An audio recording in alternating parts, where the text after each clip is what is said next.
Bihar news में स्वागत है आपका दोस्तों। मैं हूं फिरदौस गनी और आप देख रहे हैं केडीबी लाइव। दोस्तों आज हो चुका है 7 मार्च 2024। दोस्तों वीडियो शुरू करने से पहले आपके लिए खुशखबरी है। खुशखबरी यह है कि केडीबी लाइव का ऐप आ चुका है। आप इस ऐप के माध्यम से तमाम बिहार की तमाम तरह खबरों को देख सकते हैं। बिहार की सभी खबरों को अभी टॉप खबरें देख सकते हैं, चाहे पॉलिटिक्स से जुड़ी हुई हो या फिर सामाजिक घटनाओं से जुड़ी हुई हो। सभी तरह की खबरें आपको केडीबी लाइव ऐप के माध्यम से वो भी 1 मिनट में दिया जाता है। तो आप अभी जाइए प्ले स्टोर पर सर्च कीजिए, केडीबी लाइव आ जाएगा, उसको इंस्टॉल कीजिए और पूरे बिहार की खबरों को देखिए। अपना अकाउंट अगर आप बना लेते हैं तो आप खुद से भी इसमें खबरों को पोस्ट कर सकते हैं। तो आप इस ऐप को इंस्टॉल करना ना भूलें। तो चलिए फिर अब बात करेंगे आज की पूरे बिहार की।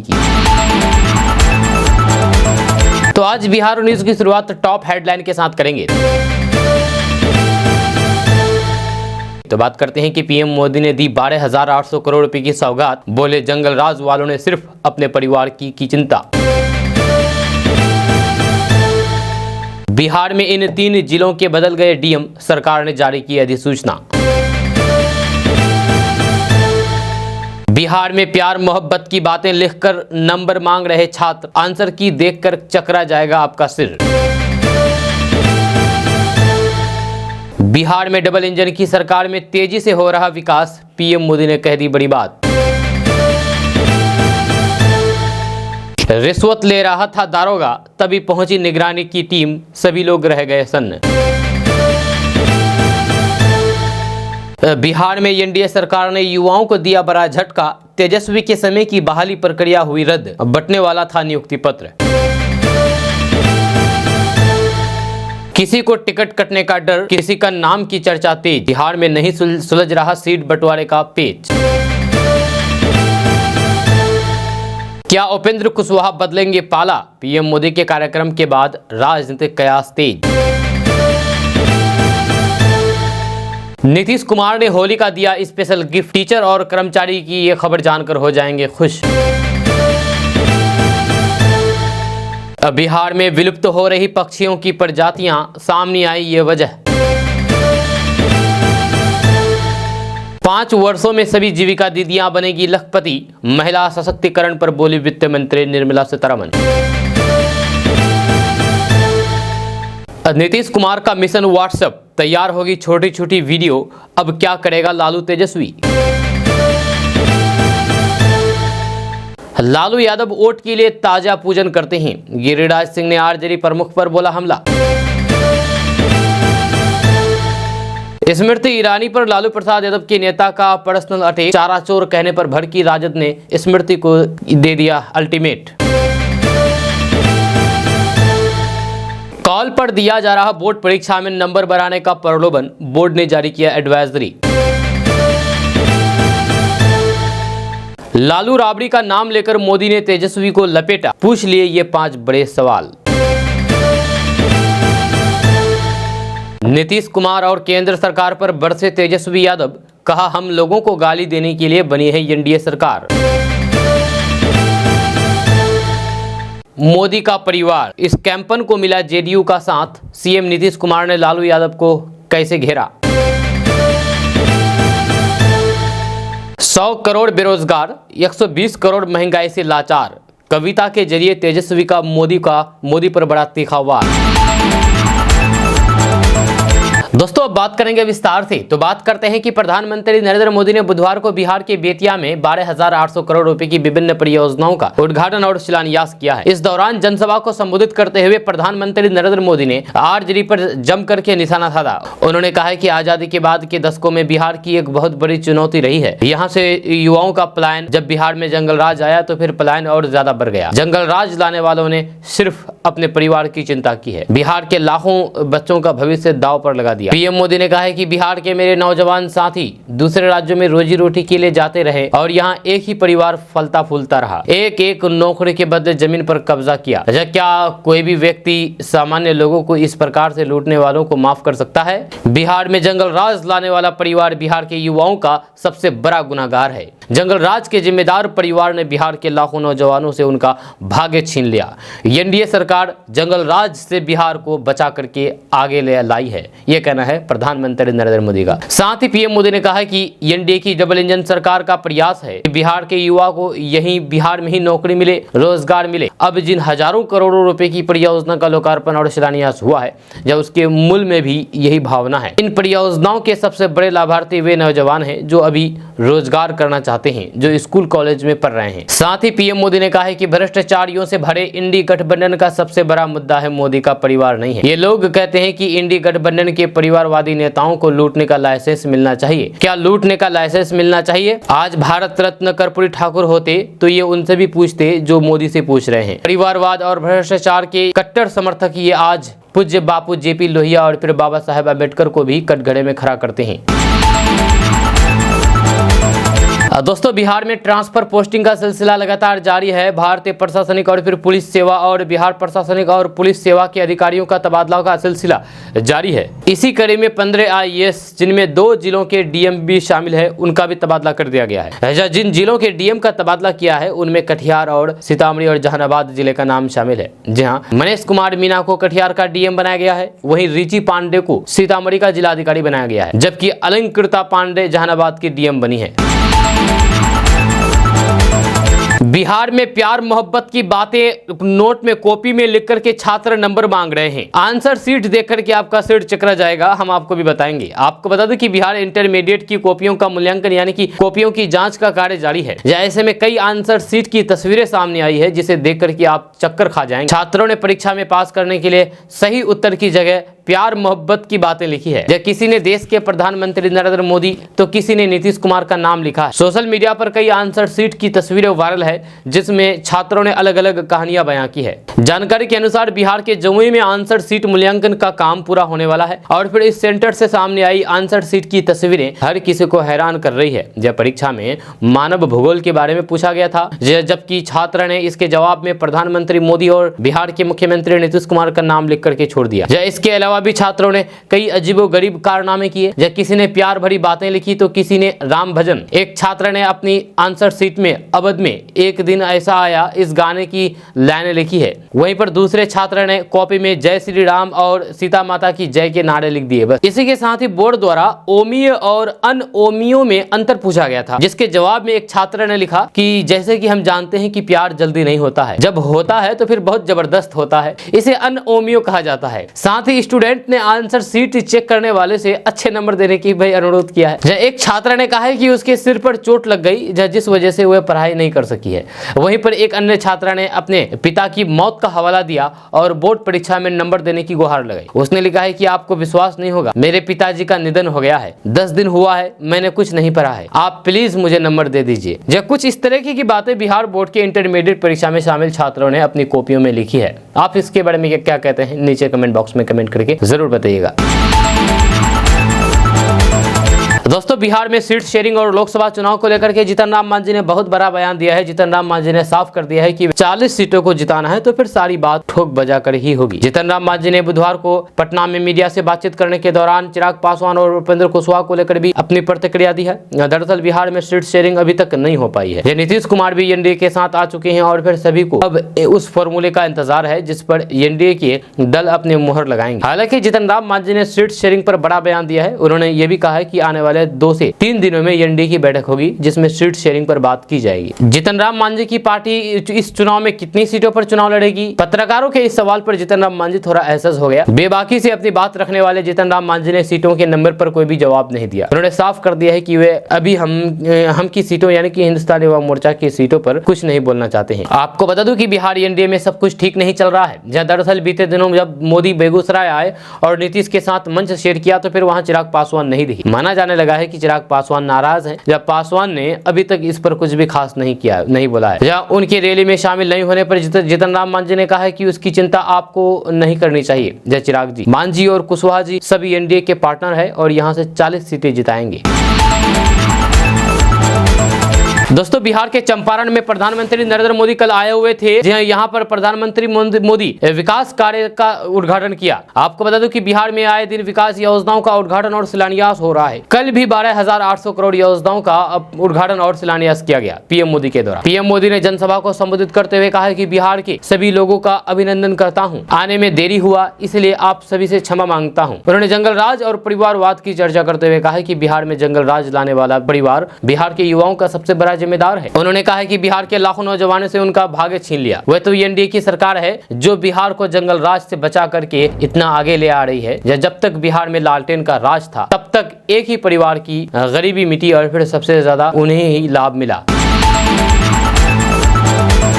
दोस्तों, जब छात्रों के एग्जाम नजदीक आते हैं तो फिर ऐसे में वे जी जान लगा करके पढ़ाई करने में लग जाते हैं या दिन रात वो पढ़ाई करने में रह जाते हैं। वहीं कुछ लोग ऐसे होते हैं जो एग्जाम के समय पर भी पढ़ाई नहीं करते हैं। जब वो पढ़ाई नहीं करते हैं तो फिर वो अपने एग्जाम का रिजल्ट ऊपर वाला के भरोसे छोड़ देते हैं। ऐसे ही एक वीडियो सोशल मीडिया पर इन दिनों खूब वायरल हो रहा है, जिसमें 3 छात्र एग्जाम के समय पर पढ़ाई करने के बजाय बैठ करके हवन करते हुए दिखाई दे रहे हैं। जब वीडियो सोशल मीडिया पर खूब वायरल हो रहा है और इस वीडियो में आप देख सकते हैं कि छात्र हवन करते हुए दिखाई दे रहे हैं। जब वायरल हो रहे हैं इस वीडियो में 3 छात्र बैठे हुए दिखाई दे रहे हैं। जी हाँ, तीनों ही स्कूल की यूनिफॉर्म पहन करके बैठे हुए। उनके आसपास बहुत सारी किताबें रखी हुई है। आप सोच रहे होंगे कि ये छात्र पढ़ रहे होंगे शायद, लेकिन ऐसा नहीं है, ये तो हवन कर रहे हैं। जहाँ तीनों छात्र बैठ करके हवन में आहुतियां दे रहे हैं, जहाँ घी डाल रहे हैं और फिर किताब उठा करके मंत्र का उच्चारण कर रहे हैं। हवन में घी डाल रहा छात्र एक एक करके अलग अलग सब्जेक्ट में कॉपियां उठा रहे हैं और मंत्र पढ़ रहे हैं। छात्रों की 99 नंबर लाने की तकनीक को देख करके लोग काफी हैरान हो रहे हैं। सोशल मीडिया पर इन छात्रों का ये वीडियो काफी तेजी के साथ वायरल हो रहा है। इस वीडियो को सोशल मीडिया प्लेटफॉर्म एक्स पर शोभा यादव नाम के अकाउंट से शेयर किया गया है। इस वीडियो को अब तक 9,000 से के करीब बार देखा जा चुका है। जब वीडियो के कैप्शन में लिखा है कि स्वाहा हो गया, अब इन बच्चों के हर विषय में 99 नंबर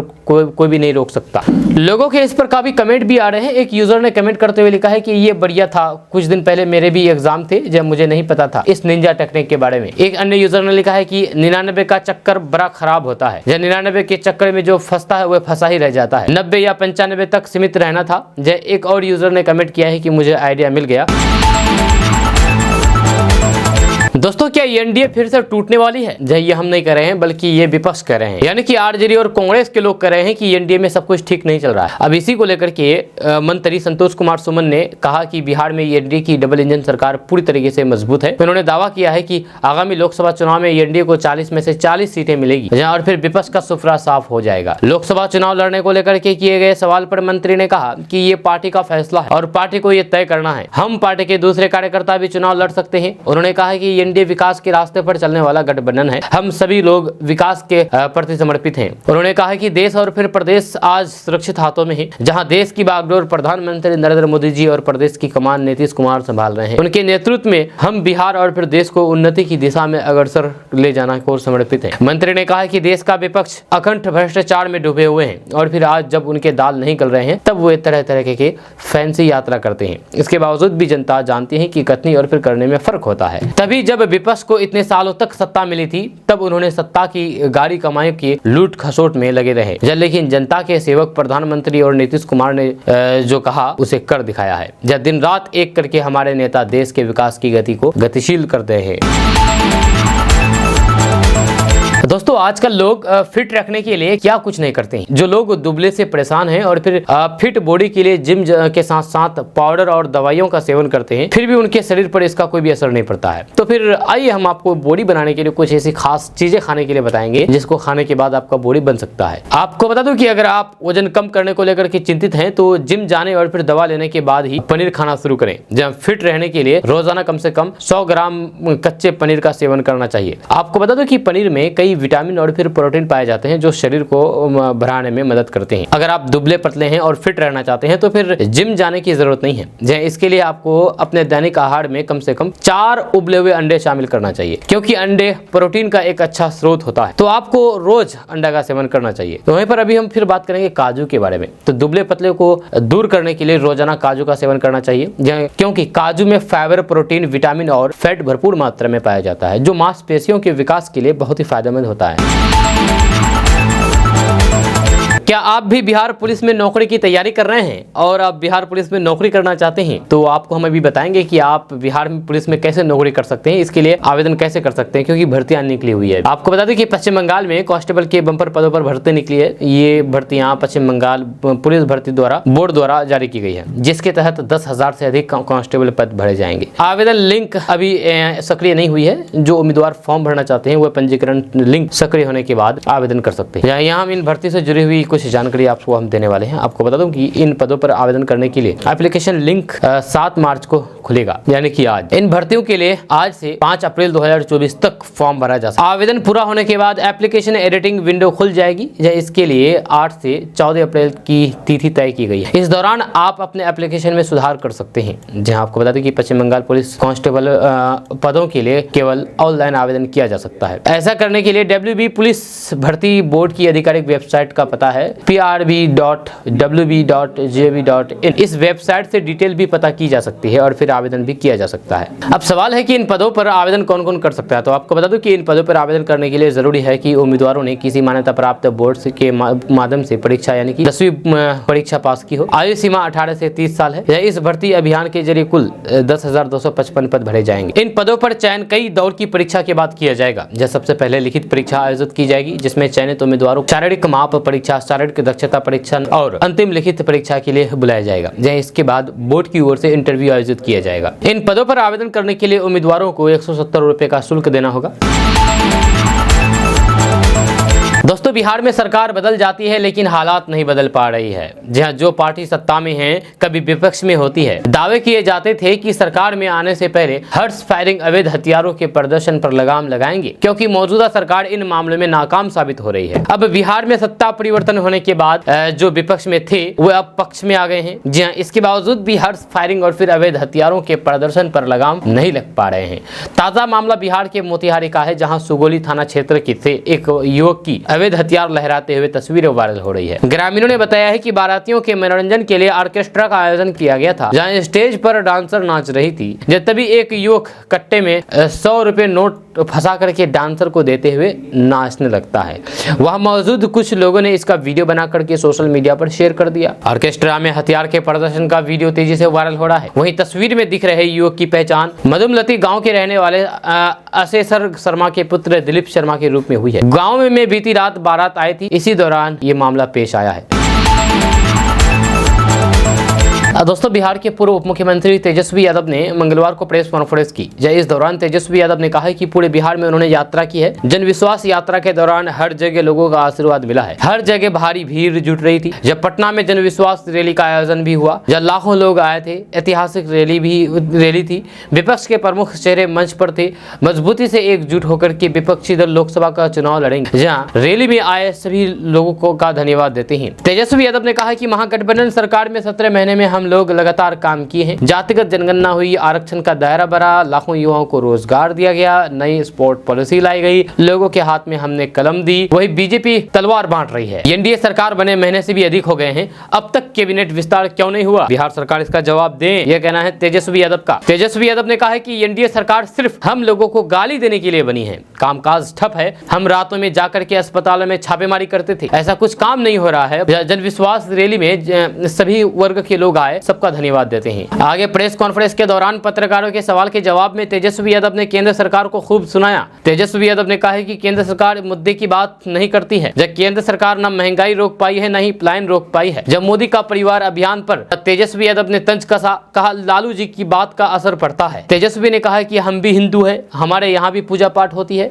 जब किसी की मूर्ति होती है तो फिर परिवार में तो बाल मुंडवाते हैं हम लोग। बेटी का हमने अपना मुंडन करवाए थे। लालू यादव ने तो पीएम पर यही कहा कि हिंदू होने की बात करते थे, लेकिन मां के निधन पर बाल नहीं मुड़वाए। दोस्तों, देश भर में परिवारवाद की राजनीति को लेकर के बहस शुरू हो गई है, जहां बीजेपी की ओर से सोशल मीडिया पर मोदी का परिवार कैंपन को अब सीएम नीतीश कुमार की पार्टी जेडीयू का भी साथ मिल गया है। जेडीयू ने अपने एक्स हैंडल से बिहार के मुख्यमंत्री नीतीश कुमार का एक पुराना वीडियो शेयर किया है, इसमें नीतीश कुमार आरजेडी के अध्यक्ष लालू प्रसाद यादव पर तंज कसते हुए नजर आ रहे हैं। दरअसल लालू प्रसाद यादव ने बीते रविवार को पटना में आयोजित जन विश्वास महारैली में प्रधानमंत्री नरेंद्र मोदी के परिवारवाद पर निशाना साधे जाने पर पलटवार किया था। इसके बाद बीजेपी ने सोशल मीडिया पर मोदी का परिवार कैंपेन शुरू किया।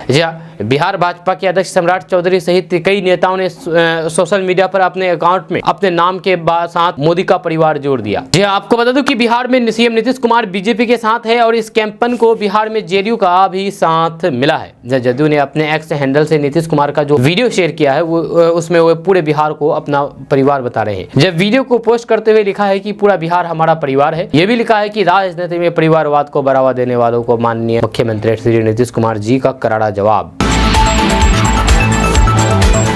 इंडिया गठबंधन में ए राजा हो, लालू प्रसाद यादव हो या फिर राहुल गांधी हो, ये लोग सनातन संस्कृति को खत्म करना चाहते हैं। ये लोग सनातन विरोधी हैं। ये कहना मेरा नहीं है बल्कि ये कहना है गिरिराज सिंह का, जो बीजेपी के नेता है और बेगूसराय से सांसद हैं। दरअसल बात यह है कि डीएम की नेता ए राजा के बयान पर बीजेपी के नेता गिरिराज सिंह ने पलटवार किया। उन्होंने पूरे इंडिया गठबंधन को सनातन का दुश्मन बता दिया और कहा कि हनुमान जी के खिलाफ बयान देने वाले का हनुमान जी की गदा से नाश हो जाएगा। ये कहना है गिरिराज सिंह का। गिरिराज सिंह ने कहा कि इंडिया गठबंधन में ए राजा हो, लालू प्रसाद यादव हो या फिर राहुल गांधी हो, ये लोग सनातन संस्कृति को खत्म करना चाहते हैं। इसीलिए ए राजा हनुमान जी को बंदर कहते हैं। हनुमान जी की ताकत ऐसी होगी कि उनकी गदा से इनका नाश हो जाएगा। वहीं पर बिहार के पूर्व सीएम लालू प्रसाद यादव के पीएम मोदी पर परिवारवाद वाले बयान पर तंज कसते हुए असम के सीएम हेमंत बिस्वा शर्मा ने कहा कि अगर लालू प्रसाद यादव कहते हैं कि पीएम मोदी हिंदू नहीं है तो इसका मतलब है कि लालू को हिंदू संस्कृति के बारे में जो भी ज्ञान था वह कम हो गया है। इतने लंबे समय तक हिंदू विरोधी रहने के कारण वे हिंदू की परिभाषा भूल गए हैं। वहीं केंद्रीय मंत्री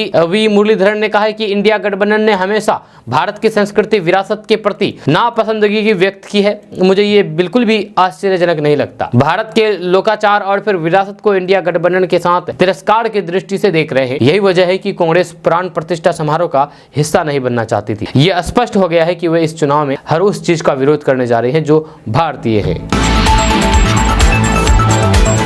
100 करोड़ बेरोजगार, 120 करोड़ महंगाई से लाचार, ये कविता पढ़ करके तेजस्वी यादव ने महफिल ही लूट लिया। आपको बता दूं कि बीजेपी द्वारा पूरे देश में चलाए जा रहे मोदी का परिवार कैंपेन को लेकर के कविता के जरिए तीखा तंज कसा है तेजस्वी यादव। तेजस्वी यादव ने कहा है कि 80 करोड़ गरीबी से करते हैं हाहाकार, 100 करोड़ बेरोजगार, 120 करोड़ महंगाई से लाचार, दुखी सब परिवार, फिर भी कहते हैं सब उनके परिवार। तेजस्वी यादव ने कहा है कि मुद्दे की बात होनी चाहिए। पिछली बार चौकीदार हो गए थे और अब परिवार हो गए हैं। इससे काम नहीं चलने वाला है। आपको बताना होगा कि आपने कितने लोगों को नौकरी और रोजगार दिया, आपने कितने कारखाने खोले, आपने महंगाई कम नहीं किया, आपने पलायन रोका नहीं, आपने बिहार के लिए क्या किया है, देश में कितनी गरीबी हटाने का काम केंद्र सरकार ने किया। उनको उन मुद्दों पर लोगों से बात करनी चाहिए, ना कि ये परिवार और फिर मोदी का ये हनुमान और बाकी चौकीदार। इस पर काम नहीं चलने वाला है। इस पर बोलने से किसानों पर लाठियां बरसाई जा रही है, क्या वो उनके परिवार नहीं है? ये कहना है तेजस्वी यादव का। साथ ही तेजस्वी यादव ने कहा कि अपने परिवार के लोगों के साथ कोई इस तरह से काम करता है क्या? किसानों से मिलने के लिए उनके पास समय नहीं है क्योंकि नहीं मिल रहे हैं किसानों से।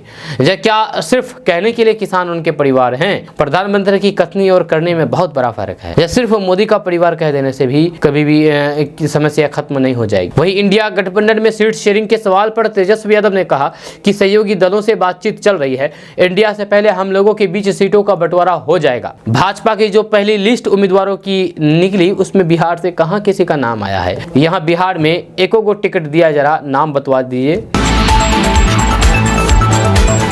दोस्तों, आरजेडी के 5 विधायकों के पाला बदल जाने से आहत राजद लोकसभा चुनाव के लिए उम्मीदवारों के चयन में सावधानी बरत रहा है। जहां उसने अपनी रणनीति पलट दी है। अब नई रणनीति ये बन रही है कि कई घरों का चक्कर लगा चुके नेताओं और यहां तक कि इस श्रेणी के पूर्व सांसदों को भी टिकट ना दिया जाए। यह प्राथमिकता उन्हें मिले जो लंबे समय से दल में हैं और खराब समय में भी इधर उधर नहीं भटके। हाँ, दूसरे दलों के कुछ विधायकों के लिए ये रणनीति शिथिल हो सकती है, जो विधानसभा से त्याग पत्र देकर के राजद टिकट पर लोकसभा चुनाव लड़ना चाहते हैं। इस विचार में एनडीए के घटक दलों के विधायक को रखे गए हैं। आपको बता दूं कि राजद की इस रणनीति का लाभ उसके पुराने नेताओं कार्यकर्ताओं को मिल सकता है। जब आरजेडी ने पिछले बार भी कम संख्या में ही दल बदलुओं को उम्मीदवार बना दिया था, या उसके सहयोगी दल कांग्रेस में ज्यादा दल बदलुओं को जगह मिली थी, या उसके 9 में से 5 उम्मीदवार दूसरे दलों से आए हुए थे। पार्टी प्रवक्ता चित्तरंजन गगन के अनुसार दल के 5 विधायकों ने जिस तरह से पाला बदल किया है वह सूचित कर देने वाला घटना है। इसमें से कई विधायक बेसहारा की तरह राजद के शरण में चले गए। जब टिकट मिला, जब विधायक बने, अब दूसरे पक्ष पक्ष में जा बैठ गए हैं। निश्चित रूप से नेतृत्व इस प्रवृत्ति के लोगों को टिकट देने से परहेज करेगा। सूत्रों ने बताया है कि राजद के संपर्क में दूसरे दलों के कुछ ऐसे सांसद और पूर्व विधायक हैं जिन्हें बेटिकट होने की आशंका सता रही है। वे राजद या फिर महागठबंधन के किसी घटक दल से टिकट चाहते हैं। इनमें ऐसे पूर्व सांसद भी है जो कभी राजद टिकट पर लोकसभा चुनाव लड़ चुके हैं, लेकिन बीच में उनकी दलीय प्रतिबद्धता बदल गई है। राजद इनमें भी परहेज करेगा। जब कई बार जीते हारे दूसरे दलों के पुराने नेताओं के बदले राजद अपने युवा नेताओं को अवसर देना चाहते हैं। संयोग यह है कि 40 में से 39 सांसद एनडीए के पास है और उसने अभी तक उम्मीदवारों की घोषणा नहीं की है। एनडीए की तरह महागठबंधन भी अंदरूनी तैयारी में जुटा हुआ है, जब वह एनडीए उम्मीदवारों की सूची की प्रतीक्षा कर रहा है। दोस्तों, बिहार कांग्रेस के प्रवक्ता असित नाथ तिवारी ने चिराग पासवान और एनडीए को लेकर के बड़ा बयान दिया है। जब उन्होंने कहा है कि विधानसभा चुनाव में अपने ही सहयोगी नीतीश कुमार से भितरघात करके भाजपा ने लोजपा के कई प्रत्याशी उतरवाए और जदयू को कई सीटों पर पराजित करवा दिया। कांग्रेस प्रवक्ता ने आगे कहा है कि अब भाजपा चिराग पासवान के साथ भी भितरघाट की तैयारी में है। भाजपा चाहती है कि चिराग पासवान अपनी पार्टी का विलय भाजपा में करें या फिर ईडी का सामना करें। यह लोकतंत्र के लिए भस्मासुर बन चुकी भाजपा सब कुछ निगल जाना चाहती है। बीजेपी चिराग पासवान को बुझा देना चाहती है। जहाँ आपको बता दूं कि बिहार एनडीए में सब कुछ ठीक नहीं चल रहा है। जहाँ माना जा रहा है कि जदयू और बीजेपी की बढ़ती नजदीकी ने कहीं ना कहीं चिराग पासवान को असहज कर दिया है। चिराग पासवान ने हाल ही में हुई नीतीश मोदी की रैली से दूरी बना ली थी। इससे पहले चिराग पासवान नीतीश कुमार को लेकर की अपनी शंकाएं बीजेपी हाईकमान के सामने रख चुके हैं। जब नेता प्रतिपक्ष तेजस्वी यादव ने भी लोजपा रामविलास के अध्यक्ष चिराग पासवान के महागठबंधन में शामिल होने को लेकर के कहा है कि इस विषय में कहीं वही ज्यादा बेहतर बता सकते हैं। मुझे तो कहीं जाना नहीं है, चिराग आएंगे या फिर नहीं इस पर तो वो बता सकते हैं, हम नहीं बता सकते। बिहार में लोकसभा चुनाव का समय नजदीक आते ही राजनीतिक मंच पर हलचल तेज हो गई है। जब सीटों के बंटवारे पर संघर्ष जारी है और विभिन्न दलों के बीच गठबंधन की चर्चा हो रही है। इसी क्रम में बीजेपी और जदयू के बीच महागठबंधन की संभावना को लेकर के तरह तरह की अफवाहें फैलाई जा रही है। प्रधानमंत्री नरेंद्र मोदी की हाजीपुर में हुई रैली के बाद सीधे सवाल उठे हैं कि क्यों चिराग पासवान और उपेंद्र कुशवाहा अभी दिखाई नहीं दिए हैं। इससे एनडीए गठबंधन की मजबूती पर सवाल उठ रहे हैं। जब बिहार में लोकसभा की 40 सीटों के बंटवारे में अभी भी अनिश्चितता है। बीजेपी और जेडीयू के बीच सीटों का बंटवारा ठीक से नहीं हो पा रहा है, जिससे गठबंधन की स्थिति पर शक है। जय नीतीश कुमार की राजनीतिक रणनीति में भी संदेह जारी है। उन्होंने एनडीए में वापस आने के बाद बीजेपी के साथ गठबंधन का समर्थन किया है, लेकिन इनके अलावा भी दलों के साथ समझौते की संभावना है। चिराग पासवान और उपेंद्र कुशवाहा की बीजेपी और फिर जदयू के साथ संबंधों में मजबूती को लेकर के सवाल उठ रहे हैं। यह उनकी उपस्थिति राजनीतिक मंच पर एक बड़ा प्रश्न बन गया है। यह अभी तक बिहार में लोकसभा चुनाव की रणनीति में अनिश्चितता है, लेकिन इस चुनाव की महत्वपूर्णता को देखते हुए सभी दल अपनी रणनीति बना रहे हैं। राजनीतिक विश्लेषकों का मानना है कि इस चुनाव में दलों के बीच संघर्ष होने की संभावना है और इसका परिणाम बिहार की राजनीति में महत्वपूर्ण परिवर्तन ला सकता है। दोस्तों, लोकसभा चुनाव को देखते हुए जदयू अपने आप को डिजिटल मोड में तैयार कर रहा है। जहां चुनाव घोषणा से पहले ही जदयू डिजिटल मोड की अपनी तैयारी को फाइनल टच दे देगा। मुख्यमंत्री नीतीश कुमार के नेतृत्व में जिन जिन सेक्टरों में विशेष काम हुए हैं उसकी छोटी छोटी एक क्लिपिंग तैयार की जा रही है। इस क्लिपिंग को व्हाट्सएप ग्रुप और फिर इंटरनेट मीडिया के अन्य प्लेटफॉर्म के माध्यम से बड़े स्तर पर भेजा जाएगा। जदयू प्रदेश अध्यक्ष उमेश कुशवाहा ने बताया है कि जदयू बूथ स्तर पर सक्रिय लोगों का व्हाट्सएप ग्रुप तो बना ही रहा है, साथ में स्थानीय स्तर पर दर्जनों से अधिक स्थानीय लोगों को जोड़ करके छोटे छोटे व्हाट्सएप ग्रुप बनाए जा रहे हैं। कोशिश ये है कि एक साथ सभी ग्रुप पूरी तरीके से सक्रिय रहे। उस ग्रुप पर नीतीश कुमार के नेतृत्व में जो योजनाएं चल रही है और फिर जिस वर्गों को इसका लाभ हुआ है उसके बारे में बताया जाएगा। व्हाट्सएप पर भेजे जाने वाले वीडियो इंटरनेट के अन्य प्लेटफॉर्म पर उपलब्ध होंगे। जी हाँ, लोकसभा क्षेत्र के सभी विधानसभा क्षेत्र में बूथ स्तर पर जदयू का अपना व्हाट्सएप ग्रुप काम करेगा। इसके अलावा जदयू के समर्थकों के भी छोटे छोटे व्हाट्सएप ग्रुप अलग से काम करेंगे। जब व्हाट्सएप ग्रुप पर भेजे जाने वाले कंटेंट में जाति आधारित गणना के बाद सरकार द्वारा बढ़ाए गए आरक्षण के दायरे के महत्व को समझाया जाएगा। इसी तरह उद्योग विभाग द्वारा शुरू की गई बिहार लघु उद्यमी योजना को छोटे छोटे क्लिपिंग के माध्यम से बताया जाएगा। इसी क्रम में ये जानकारी दी जाएगी कि किस तरह से इस योजना से लोगों का फायदा हो रहा है। इसके अलावा सबसे अधिक ध्यान हाल के दिनों में सरकार द्वारा उपलब्ध कराई गई नौकरियों पर है। युवाओं के बीच बनने वाले व्हाट्सएप ग्रुप में नियमित रूप से ये जानकारी दी जाएगी कि नीतीश कुमार के नेतृत्व वाली सरकार ने युवाओं को कितनी बड़ी संख्या में रोजगार उपलब्ध कराए हैं। आधारभूत संरचना से जुड़े वीडियो भी भेजे जाएंगे। जदयू से मिल रही आधिकारिक जानकारी के अनुसार मुख्यालय स्तर से ये पूरी व्यवस्था की मॉनिटरिंग की तैयारी की गई है। इसी क्रम में ये देखा जाएगा कि कितनी संख्या में लोग इंटरनेट मीडिया प्लेटफॉर्म पर इसे देख रहे हैं, वे कितनी देर इसे देखने के लिए इंटरनेट मीडिया प्लेटफॉर्म पर ठहरते हैं, इस पर भी नजर रहेगी। प्रधानमंत्री नरेंद्र मोदी पर अपना परिवार नहीं होने पर कटाक्ष करने वाले आरजेडी प्रमुख लालू प्रसाद यादव के खिलाफ बीजेपी नेताओं ने हल्ला बोल दिया है। केंद्रीय मंत्री और बीजेपी के सीनियर नेता गिरिराज सिंह ने मंगलवार को आरोप लगाते हुए कहा कि लालू प्रसाद यादव वोट के लिए ताजिया पूजन करते हैं। गिरिराज सिंह ने कहा कि भगवान ना करे कि लालू प्रसाद यादव के जैसा परिवारवाद हो। मंगलवार को पत्रकारों से बातचीत करने के दौरान केंद्रीय मंत्री गिरिराज सिंह ने कहा कि प्रधानमंत्री नरेंद्र मोदी के पास 140 करोड़ परिवार है और हम भी उनके परिवार के लोग हैं। गिरिराज सिंह ने आगे कहा कि लालू परिवार के पास तो 7 बेटियां और 2 बेटे हैं। लालू यादव ने परिवार की ऐसी रचना की है कि बोलने में भी अच्छा नहीं लग रहा है। परिवार का ताना ऐसा बुना कि अपने भी अंदर गए और फिर अपने बच्चों के लिए भी रास्ता खोल दिया है। दोस्तों, 5 विधायकों के पाला बदल से आहत राजद लोकसभा चुनाव के लिए उम्मीदवारों के चयन में सावधानी बरत रहा है। उसने अपनी राजनीति पलट दी है। अब नई राजनीति ये बन रही है कि कई घरों का चक्कर लगा चुके नेताओं और यहां तक कि इस श्रेणी के पूर्व सांसदों को भी टिकट ना दिया जाए। प्राथमिकता उन्हें मिले जो लंबे समय से दल में है और खराब समय में भी इधर उधर नहीं भटके हैं। हाँ, दूसरे दलों के कुछ विधायकों के लिए यह रणनीति शिथिल हो सकती है, जो विधानसभा से त्याग पत्र देकर राजद टिकट पर लोकसभा चुनाव लड़ना चाहते हैं। इस विचार में राजद के घटक दलों के विधायक रखे गए हैं। राजद की इस रणनीति का लाभ उसके पुराने नेताओं कार्यकर्ताओं को मिल सकता है। राजद ने पिछली बार भी कम संख्या में ही दल बदलुओं को उम्मीदवार बनाया था। दोस्तों, फेसबुक, इंस्टाग्राम और व्हाट्सएप बंद होने से मेटा को हुआ 8 अरब से ज्यादा का नुकसान। जी हां, आपको बता दें कि 5 मार्च को सोशल मीडिया ठप हो गया था। फेसबुक, इंस्टाग्राम और व्हाट्सएप जैसे लोकप्रिय सोशल मीडिया प्लेटफॉर्म ने काम करना बंद कर दिया था। करीब 2 घंटों के बाद इन एप्स ने दोबारा काम करना शुरू किया। अब इतने पॉपुलर एप्स इतने समय तक बंद रहे, नुकसान होना तो लाजमी था। विशेषज्ञों के अनुसार मेटा को इस आउटलेज का भारी नुकसान झेलना पड़ा है। मेटा के शेयर की कीमत 1.5% गिर गई और अभी तक इसमें 1.6% की गिरावट आई है। यह मेटा के लिए काफी बड़ा नुकसान कहा जा रहा है। बता दें कि फेसबुक, इंस्टाग्राम और व्हाट्सएप ने 5 मार्च को अचानक से काम करना बंद कर दिया था, जहां फेसबुक यूजर्स के अकाउंट अपने आप ही लॉग आउट हो गए। वहीं इंस्टाग्राम और व्हाट्सएप को चलाने में भी परेशानी आई। न तो फीड रिफ्रेश हो रही थी और न ही मैसेज भेजे जा रहे थे। यूजर्स की लगातार शिकायतों के बाद कंपनी ने कहा कि कंपनी इस पर काम कर रही है और जल्द ही इसे ठीक किया जाएगा। चलिए जानते हैं कि 2 घंटों की आउटलेज से मेटा को कितना नुकसान हुआ है। वेस्टबेस सिक्योरिटीज के मैनेजिंग डायरेक्टर वेन इवेज ने डेली मेल कॉम को बताया कि मेटा के मालिक मार्क जुकरबर्ग को लगभग 100 मिलियन का नुकसान हुआ है। यह 2 घंटे का आउटेज कंपनी को काफी भारी नुकसान पड़ा है। अब सवाल यह उठ रहा है कि क्यों हुई थी सर्विसेज ठप।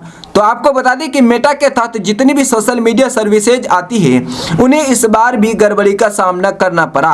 करीब 2 घंटे तक सर्विसेज काम नहीं किया। 2021 में भी ऐसा ही हुआ था। इस दौरान 7 घंटे तक सर्विसेज बंद रही थी। फेसबुक के एक सूत्र ने बताया कि उनके इंटरनल सिस्टम बंद हो गए थे, जिसके चलते ऐसा हुआ।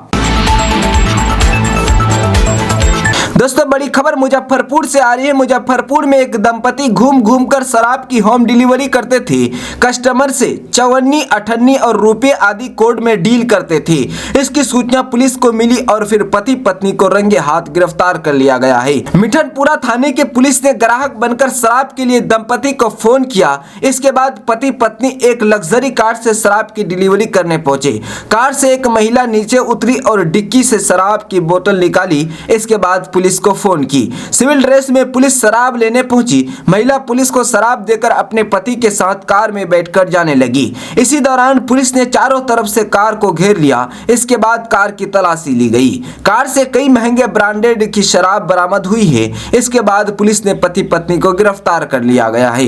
गिरफ्तार पति पत्नी की पहचान सन्नी और जिया सिंह के रूप में की गई है। पुलिस ने बताया कि सन्नी को दहेज में कार मिली थी। इसी कार से दोनों शराब की होम डिलीवरी करते करते थे। दोनों को मिठानपुर थाना क्षेत्र के मदनानी गली से गिरफ्तार किया है। पुलिस ने बताया कि पति पत्नी काफी दिनों से शराब की तस्करी कर रहे थे। महंगी गाड़ी से शराब की डिलीवरी करते थे, जिससे किसी को शक नहीं होता था। कस्टमर से बातचीत में कोड वर्ड का इस्तेमाल करते थे। 1 रुपये का मतलब 1 बोतल, 58 का मतलब आधा बोतल और 54 का मतलब सबसे छोटी बोतल होती थी। मिठनपुर थाने के दरोगा राहुल कुमार ने बताया कि पति पत्नी को शराब के साथ गिरफ्तार किया है। ये दोनों कार से शराब की बिक्री करते थे। वहीं दोनों को न्यायिक हिरासत में भेज दिया गया है। दोस्तों, बिहार के बेतिया में एक दूल्हा अपने ही शादी में ड्राइवर की भूमिका में नजर आया। दरअसल बारात में देरी होने पर दूल्हा ने खुद ही गाड़ी चलाना शुरू कर दिया।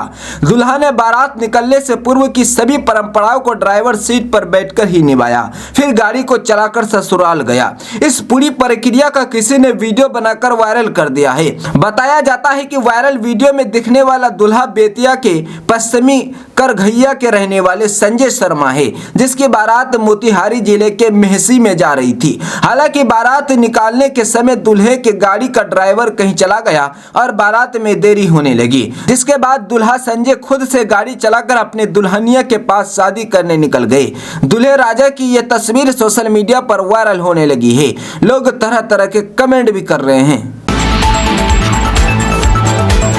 दोस्तों, बड़ी खबर बिहार के जमुई से आ रही है। जमुई के खैरा प्रखंड के अमारी पंचायत के खरुई बड़ियापुर गांव में खेल खेल में 5 साल के 2 बच्चों ने मरे हुए सांप को आग में पकाकर खा लिया। सांप के खाने की बात जानकर परिजन बच्चों को इलाज के लिए सदर अस्पताल जमुई लेकर आ गए।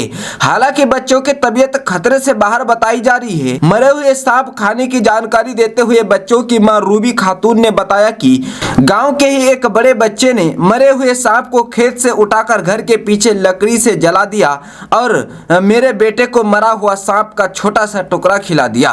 बच्चों के सांप खाने की बात जानकर हम लोग काफी डर गए और बच्चों को सदर अस्पताल इलाज के लिए लाए हैं। वहीं दूसरे बच्चे की नानी जहान खातून ने बताया कि मेरे नाती को गांव के ही एक बच्चे ने लालच देकर सांप का पका हुआ टुकड़ा खिला दिया। उस बच्चे ने मेरे नाती को लालच दिया कि इसे खाने से शरीर में ताकत होगा और बॉडी बन जाएगा, वहीं सांप का टुकड़ा खाओगे तो पैसा देंगे। यही कहकर मेरे नाती को सांप का पका हुआ टुकड़ा को खिला दिया।